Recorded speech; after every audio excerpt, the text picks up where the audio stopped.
ప్రియ సహోదరి సహోదరుడా, మానవుని యొక్క స్థితిగతిని గురించి మానవుడు ఎరగకుండా ఈ భూమి మీద ఎంతో మంది జీవిస్తూ ఉన్నారు.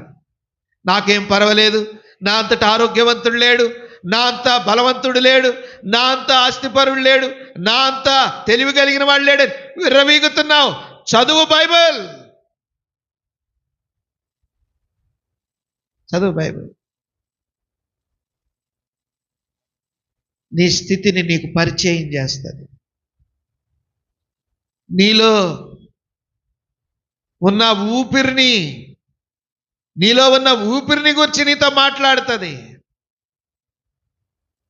నీలో దాగి ఉన్న లోపల అవయవాలను గురించి నీతో మాట్లాడుతుంది. నీ బాహ్య సంబంధమైన రూపమును గురించి మాట్లాడింది. నువ్వు చనిపోతే ఎక్కడికి పోతావు కూడా మాట్లాడింది. ఈ సంగతులు ఎరిగి బల యొద్దకురా. ఏదో ముంచారు నన్ను నేల